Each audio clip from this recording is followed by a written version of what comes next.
Halo anak-anak, selamat datang di sesi pembahasan informatika kita kali ini. Saya sangat bersemangat memandu kalian. Hari ini kita bakal pelajari sebuah skill yang benar-benar bakal mengubah cara kalian melihat dan mengolah angka. Jadi, siapkan fokus kalian karena kita akan langsung masuk dan menguasai analisis data, khususnya tentang cara meringkas data pakai pivot table satu dimensi. Coba bayangkan sebuah corong ajaib. Nah, tujuan utama kita di sesi ini tuh persis seperti corong tersebut. Kita bakal belajar gimana caranya menyulap kumpulan data mentah yang berantakan membingungkan dan jumlahnya super masif menjadi informasi yang terstruktur, rapi, dan pastinya jauh lebih gampang dipahami lewat grafik atau tabel ringkas. Keren banget kan? Untuk mencapai tujuan itu, kita punya 6 langkah perjalanan hari ini. Pertama, kita bahas keajaiban pivot table.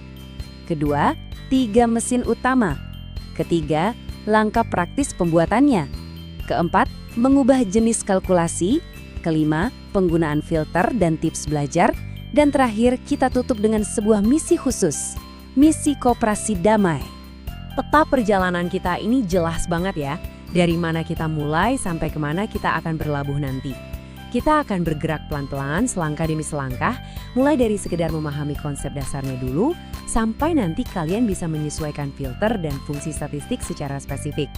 Pokoknya, di akhir pembahasan ini, kalian bakal bertransformasi dari seorang pemula menjadi pemecah masalah yang mandiri. Bagian pertama, pengenalan pada keajaiban pivot table. Apa sih sebenarnya alat ini dan kenapa dibilang ajaib? Oke, mari kita bedah sama-sama. Saat set kumpulan data raksasa melewati mesin peringkas, pivot table ini bertindak seperti mesin super cepat. Dan perhatikan bagian satu dimensinya. Ini nih aturan main kita hari ini. Kita menyebutnya satu dimensi karena kategori data yang kita jadikan baris atau rows dalam laporan kita nanti hanya ditarik dari satu kolom tunggal saja dari dataset asli kalian. Kedengarannya sederhana, tapi percayalah, ini beneran powerful. Kalian pernah nggak sih dihadapkan pada ribuan baris data dan disuruh menghitung totalnya satu-satu secara manual? Duh, pekerja yang stres dan panik itu pasti sangat mewakili perasaan kita kalau disuruh begitu ya. Tapi dengan pivot table, kita bisa jauh lebih santai. Kenapa? Karena alat ini mengambil alih semua rasa sakit itu. Dia mengelompokkan data secara instan, menghitung otomatis tanpa perlu kalian ngetik rumus yang rumit dan fleksibel banget. Dan ini dengan brilian mengilustrasikan rahasia inti dari pivot table itu sendiri. Coba perhatikan nama Erina. Di dataset mentah, nama Erina muncul 5 kali dengan berbagai macam nilai. Tapi begitu masuk ke pivot table, 5 baris itu langsung dikonsolidasi atau dipadatkan menjadi hanya satu baris ringkasan yang super rapi. Lengkap dengan total nilainya yaitu 410. Alat ini menyederhanakan sesuatu yang berulang-ulang jadi satu kesatuan yang langsung ada maknanya. Bagian kedua, 3 mesin utama pembuat laporanmu. Setelah kita paham logikanya, sekarang kita beralih ke anatomi alat ini. Nah, yang benar-benar bikin alat ini menarik adalah kesederhanaan panel kontrolnya. Tolong kalian ingat baik-baik 3 kotak berwarna di panel pivot table fields ini ya. Kotak filters adalah semacam saringan untuk menyembunyikan data yang nggak pengen kita lihat. Lalu ada kotak rows atau baris tempat kita meletakkan satu kategori dimensi kita tadi. Terakhir, kotak values. Ini tuh ruang mesin, tempat di mana kalkulasi matematika yang sebenarnya terjadi. Eits, tapi tunggu dulu. Sebelum kita benar-benar menyalakan mesinnya, ada prosedur keamanan yang harus dilewati. Ini poin yang sangat krusial, ibarat pre-flight checklist sebelum terbang. Biar pivot table-nya bisa jalan, ada 2 aturan emas yang sifatnya mutlak. Pertama, setiap kolom wajib punya judul atau header. Kedua, nah ini penting banget, sama sekali tidak boleh ada sel atau baris yang kosong di tengah-tengah dataset kalian. Kalau data kalian ada yang bolong, mesinnya pasti mogok, nggak bisa jalan sama sekali. Bagian ketiga, langkah praktis pembuatan laporan. Data sudah rapi? Bagus, sekarang kita masuk ke bagian yang paling seru. Mari kita eksekusi langsung.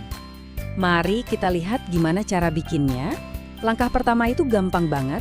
Kalian cukup klik bebas di sembarang sel di dalam kumpulan data kalian yang sudah dirapikan tadi. Habis itu, arahkan pandangan ke atas, klik tab Insert di menu bar, dan langsung aja klik icon pivot table yang ada di pojok kiri. Begitu diklik, bakal muncul sebuah kotak dialog. Aplikasi pengolah angka ini tuh pinter banget loh anak-anak. Dia biasanya bakal langsung mendeteksi seluruh rentang data kalian secara otomatis.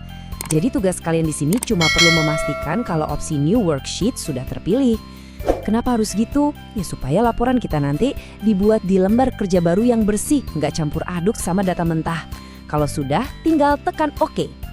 Nah, setelah menekan OK, panel ajaibnya muncul deh. Proses selanjutnya ini gampang banget. Cuma butuh aksi kali drag and drop atau tarik dan lepas. Kalian tinggal klik nama kolom dari daftar yang ada di atas. Misalnya di sini kita pakai kawasan, lalu tahan dan tarik turun ke kotak rows yang udah kita bahas sebelumnya. Sangat intuitif kan? Dan simsalabim, langsung jadi. Coba bayangkan ya, misal kita punya data 400.000 wisatawan yang tersebar di mana-mana. Cuma dengan menarik kawasan ke rows dan jumlah ke values, kita langsung dapat ringkasan yang sempurna. Semua langsung otomatis dijumlahkan berdasarkan kawasannya masing-masing, cuma dalam hitungan detik. Luar biasa kan? Bagian keempat, mengubah jenis kalkulasi data. Menjumlahkan data itu memang hebat, tapi kemampuan kita sama sekali nggak cuma terbatas di penambahan aja loh. Ternyata kita punya beberapa opsi lain yang nggak kalah hebat. Secara default, pivot table memang menggunakan sum, yang fungsinya menjumlahkan total kuantitas, kayak total pendapatan gitu. Tapi gimana dong kalau kita pengen tahu seberapa sering sih sebuah transaksi itu terjadi? Nah, untuk itu kita pakai fungsi count yang tugasnya mencacah atau menghitung jumlah baris. Lalu ada juga average, ini dipakai kalau kita mau mencari nilai rata-rata dari data kita. Terus gimana cara ganti fungsinya? Gampang banget. Kalian cukup klik kanan pada salah satu sel angka di laporan pivot table kalian, terus pilih opsi Value Field Settings. Nanti di kotak dialog yang muncul, kalian tinggal pilih jenis kalkulasi yang dibutuhin, misalnya average, terus klik OK. Voila, angka kalian otomatis berubah jadi rata-rata. Bagian kelima, menggunakan filter dan tips belajar mandiri. Kita hampir sampai di puncak keahlian nih.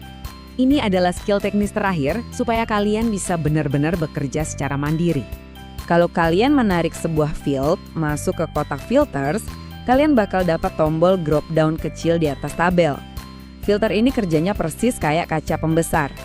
Misal nih, dataset kalian isinya data dari tahun 2018 sampai 2021, kalian bisa hapus centang yang lain dan cuma pilih tahun 2018 aja. Seketika, laporannya cuma nampilin data tahun 2018, tanpa menghapus sedikit pun data aslinya. Aman banget kan? Supaya kalian bisa jago dan belajar mandiri, saya punya 3 rahasia utama. Pertama, bereksplorasilah tanpa rasa takut. Talik aja fieldnya ke sana kemari, acak-acak nggak masalah. Kalian nggak bakal merusak dataset aslinya kok. Kedua, gunakan fitur jalur cepat seperti recommended pivot tables kalau kalian butuh ide format. Dan ketiga, kalau ada angka yang kerasa aneh, selalu cek akar masalahnya. Biasanya sih ada baris kosong di data awal kalian yang kelewatan dari pre-flight checklist tadi. Bagian keenam, misi mandiri koperasi damai. Oke anak-anak, sekarang giliran kalian yang bersinar. Kita masuk ke tantangan terakhir. Ini dia misi independen kalian.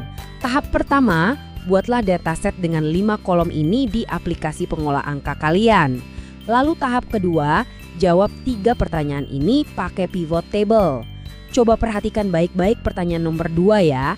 Di situ kalian diminta mencari tahu berapa kali transaksi dilakukan. Artinya, kalian harus ingat lagi gimana cara mengubah settings ke fungsi count yang baru aja kita pelajari tadi, bukan pakai sum. Nah, itu dia materi analisis data kita hari ini tentang cara meringkas data yang super keren ini. Sekarang, pertanyaan terakhir dari saya.